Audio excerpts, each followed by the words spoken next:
The Murmansk region lies above the Arctic Circle, and even for Russia, this is a tough climate to survive in, where temperatures can stay below zero for 8 months of the year. I'm standing on the outskirts of the city of Murmansk. It's right up in the far north of Russia, and it's been the starting point for many polar expeditions. And I'm hoping that I'm going to get to try 1 or 2 Arctic challenges for myself.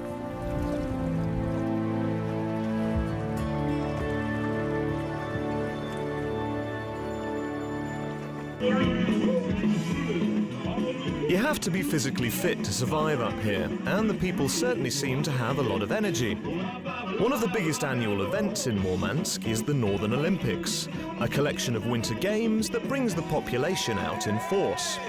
And visitors are welcome to take part too.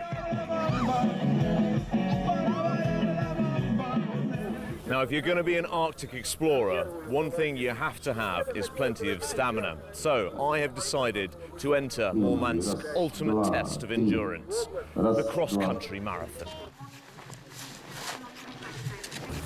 Anton. Hello, James. Nice to meet you, sir. Yeah, James. Here's your ski equipment. Thank you very much. Here's your number. Number 130. 130. Which I think is there's about 1,000 people here. If I make it to number 130, I'll be very lucky. Okay, go. Shall we? Show you. Anton is an experienced skier and one of the race organisers. And apparently, I wasn't exactly in for a treat. Can you tell me a bit about the specifics of the race? Because it seems fairly intense. It's really hard race, you know. Here's the starting gate and the most strange hill.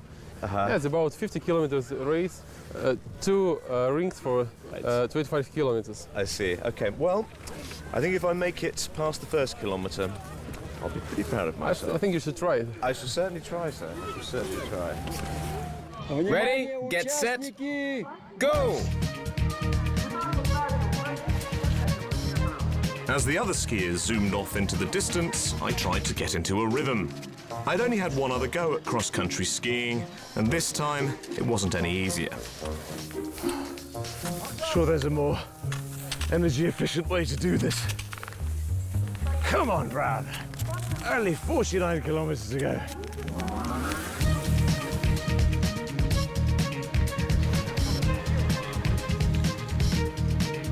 And there were 1 or 2 technical issues I had to address.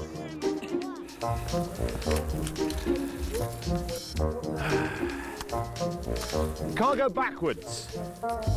First lesson. At least I was able to pick up some tips as my competitors sped past me.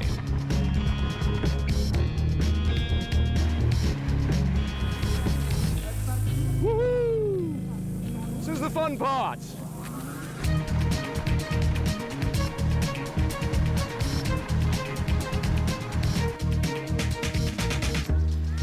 The problem is all these guys are already about 20 kilometers in front of me.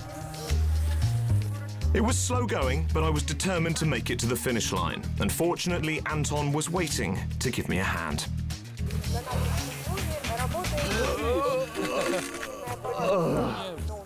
It's about 4 hours. Very nice time. It's for about 5 kilometers. So this is what it takes to live and work in the Arctic. Please help me a little. It had been a tough introduction to Murmansk, and I thought I'd head out into the countryside to meet some animals who were thriving in the difficult conditions. Now, one thing I was really looking forward to doing up here was running into some authentic Arctic wildlife. But aside from that, it also seems that they might have 1 or 2 exotic guests as well. Hello, Artyom. Hi, James. Nice to meet you. This may be rather far from their native lands, but according to keeper Artyom, the cold doesn't bother them at all. And they're surprisingly even-tempered. Of course, the traditional habitat of the ostrich is Africa, but these birds can also survive in the north, especially considering that temperatures drop during the night in Africa. So they can live in different places as long as they have enough food. I think they might be getting a bit hungry, so it might be wise to give them a snack before my coat gets torn to ribbons. There might not be too much grass for them to nibble on round here, but these ostriches don't lack for vitamins, and I was about to serve them a favourite cabbage and carrot combination. Couples? They don't want what I've got. This is like, it's going straight for the bucket, especially this big chap over here. Go on, boys and girls. Ow. Ow. Ow. Thank you, madame and monsieur. I hope dinner was to your satisfaction. There are a few nice leftovers on the ground if you would like. You might not expect to find a thriving ostrich farm in Murmansk. But people have been surviving up here in the cold for almost 2,000 years. Hey! Open the gates! Yelena and Alexander live across the tundra on the outskirts of Murmansk. They're part of the Sami people, the most northern indigenous people in Europe. Hey! It's like something straight out of a fairy tale. Fantastic. Hey! Come and get dinner! There's 150 of them all waiting up here for feeding time. And we're going to give them a treat or two.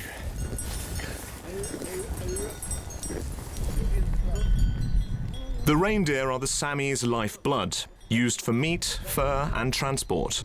And they're well aware what the shouts of their owners mean. So this is the main feeding trough, it seems, so it's time to throw it out. Right, boys and girls. They're all too clever to be... This one wants the absolute lot.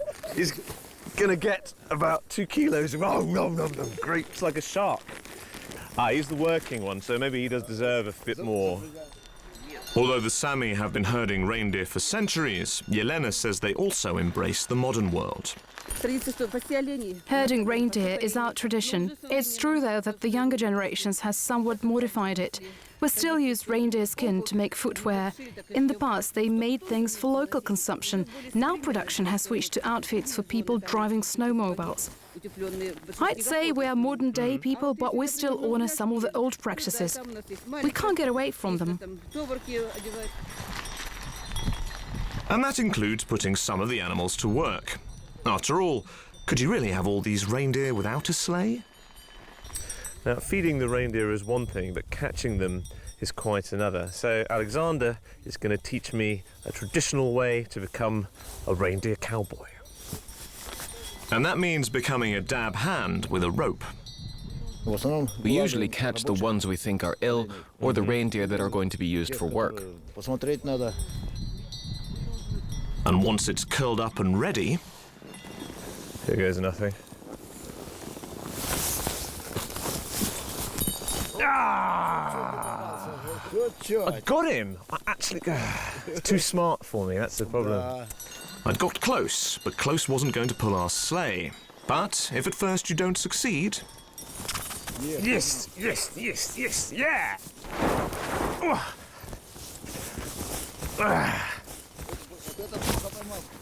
Can I bring you down?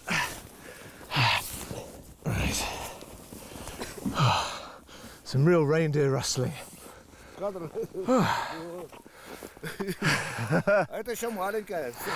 that was a little one as well, apparently.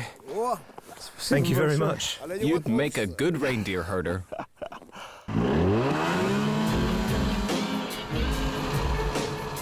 With our reluctant recruit harnessed up, our sleigh was ready to go. But if I was going to get to my next destination before nightfall, I needed something a little bit faster. And I think driving one of these might be the most fun you can have in conditions up here.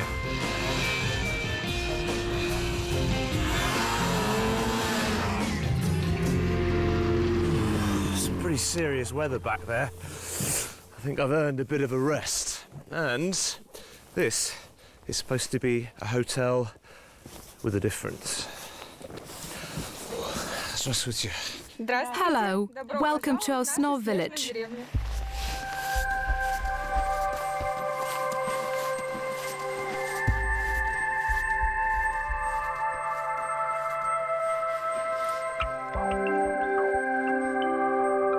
I was desperate for something to eat and drink, but navigating your way through this place is a bit of a challenge.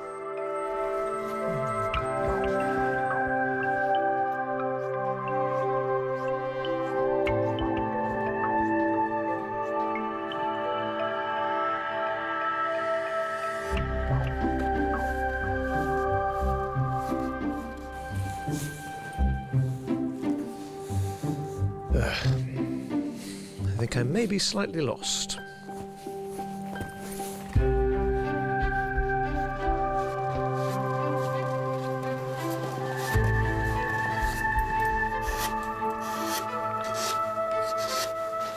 But fortunately, I finally found somebody to give me directions. Hello, excuse me. Can you tell me where is the bar here? I'll show you the way. Thank you. It's very important. When you're surrounded by snow for 2/3 of the year, it makes sense to make the most of it. And Vladimir and friends have created one of the region's most original and popular attractions, the Snow Village. Every year, the complex is rebuilt from scratch, and this time, the theme is countries of the world. This is the room dedicated to England.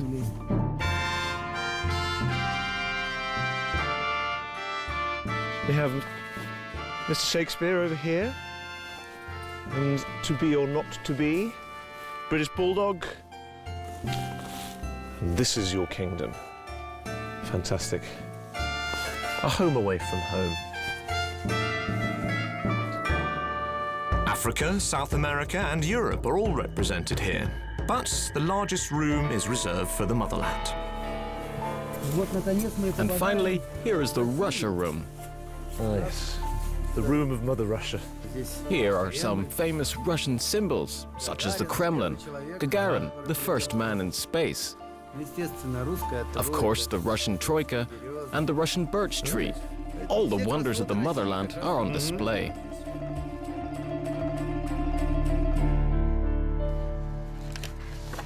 And thankfully, it also happened to be right next to the bar. You are welcome. Thank you, Daria. Tea and sandwiches. Much needed.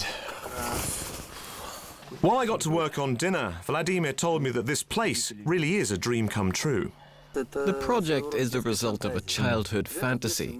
When I was young, I used to dig out small passages. As I grew older, the passages grew larger. That's how a child's dream materialized. The structure has been around for 4 years. I'm glad to know that it has given people some happy moments.